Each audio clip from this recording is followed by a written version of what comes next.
something, he wasn't wrong. A very insightful individual. So, how does the gut actually influence our potential? How does it affect our professional success? It's all well and fine, so eat well and everything will be fine. It's not going to work, I can assure you. If you eat well, nothing is going to change. But there are choices that you can make that can shape your future. But in order to make the right choices, you have to understand what you're dealing with, how complex this entity is. So if I take the digestive system and I lay it end to end, anyone who's played tennis, it's half the length of a tennis court. Anyone who's got a 200-meter square apartment, that's the entire mass unraveled of the digestive system. It's the largest surface area in the human body, 200 square meters, a fairly sizable apartment.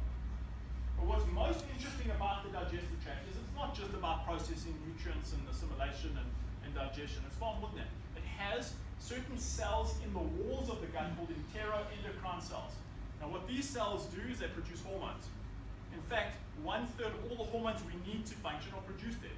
So anything you do negatively in terms of your diet and to the digestive system, unfortunately will affect your hormonal system. So there's no point taking that medication until you've resolved the core or the primary issue. Another very interesting thing about the digestive system is often referred to as the second brain because it has so many nerve cells.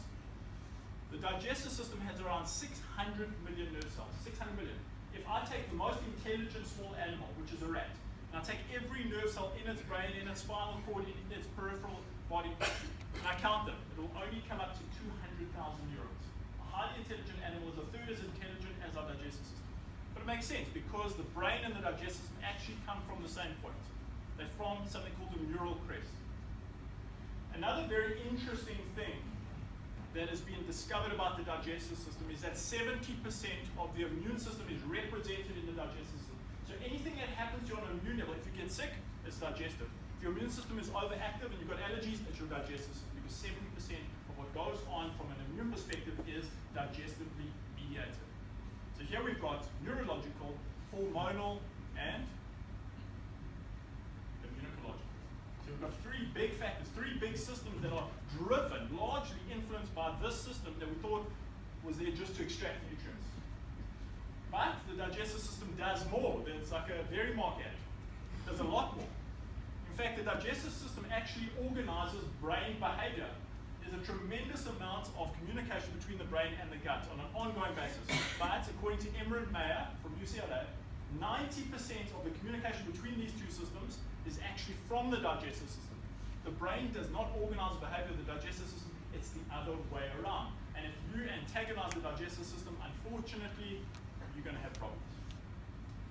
Now, if you're a scientist, and if your passion is anatomy and biology, you'll notice remarkable similarities between these two systems. One, they both have protective barriers, and two, they're dependent on very specific chemicals. So the brain has something called the blood-brain barrier. Anything that's bad in the bloodstream, the brain will block, this barrier will block out and prevent from getting into the brain and damaging the brain. And when you have problems with this barrier, you develop neurological diseases. The gut has something called the gut immune barrier. Anything that's bad in your food that could do harm to the body, it will protect you from. However, they're linked. If one goes down, they both go down, and it's always the gut immune barrier that gets broken down first, and that is through inappropriate diets with the wrong foods with the wrong choices. The other very interesting relationship is that of neurochemicals. So in order for the brain to function, it needs at least 100 chemicals in order to steer it and channel it in the patterns of behavior and the patterns that we design in order to thrive and succeed in life. The gut needs the same thing. In fact, 40 neurochemicals are needed in order to facilitate functionality of the gut. But here's where it starts to get interesting. 90% of the body's serotonin and 50% of the body's dopamine is found and produced in the digestive tract. Now what these two neurochemicals do collectively are the follows. They're responsible for attention and focus. So if you've got problems with attention and focus on an ongoing basis, dopamine, serotonin. They're responsible for problem solving. If you can't just kind of get through work and can't find the solutions, dopamine, serotonin. If you have trouble learning, dopamine, serotonin. If you can't remember anything, dopamine and serotonin. They're largely responsible for our cognitive integrity. Where are they produced? Digestive system. 90% of these chemicals are produced in the digestive system. But they're not only responsible for digestive function, they're also responsible for our behavior, our sleep and our mood, dopamine and serotonin. So here we have this behavioral component. And then what scientists have only recently discovered is that these molecules are also responsible for how our muscles behave, how our joints behave, bone integrity, cardiovascular system integrity, the way we move, you name it, on a physical level, dopamine and serotonin. So if you look at it as a collective, ultimately these two chemicals alone will facilitate our potential. So if you remedy or you fix the gut, this is what you stand to gain. A fascinating discovery was made about 2 years ago at Journal Cell. And what they discovered was something this important was always believed to be under our control. Our system controlled how much dopamine and serotonin is produced.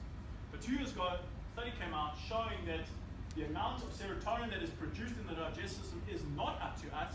It's actually influenced by the bacterial colonies that live in the digestive system, something called the microbiome. So these bacterial colonies are responsible for 60% of the serotonin production, and if we go back 2 slides, you see that serotonin is essentially linked to potential, steering the brain into the correct patterns of behavior. 60% of the serotonin is geared or channeled by these microorganisms. If you had to damage these colonies, if you had to remove the microorganisms from the gut, you would have a 60% reduction in the production, of serotonin. The good news is, if you normalize the bacterial colonies in the gut, serotonin levels will spontaneously resolve and your brain will function as it would. So basically what I'm saying is that the bacterial colonies in your brain steer the way your brain behaves, functions, and works. But it's not only dopamine and serotonin. These bacterial colonies actually influence other chemicals, brain-derived neurotrophic factor, gamma-aminobutyric acid, glutamates, and norepinephrine. Very long, complicated names, but they have very simple function. They calm the brain. They're responsible for cognition, learning, memory, brain structure, the formation and retrieval of memory, focus, and attention. This is what these chemicals do, and who is the driver in their integrity, who is the driver in their production? The bacterial colonies that live in the gut. So they affect us on a neurochemical level. But a very interesting finding that was presented in a recent study showed that the bacterial colonies in the gut don't only produce chemicals that influence the way the brain behaves and functions, they also communicate directly with the brain through the nervous system, through the immune system, and through the hormonal system. They basically have a direct link to the brain. Now you may think that this is remarkable and it's all to our benefit. It actually is not to our benefit, it's to their benefit, because the smarter we were or are, the more food we can get them. The more food we can get them, the more they thrive. And the more fertile we are, the more they can pass on to the next generation. They need us to be functional.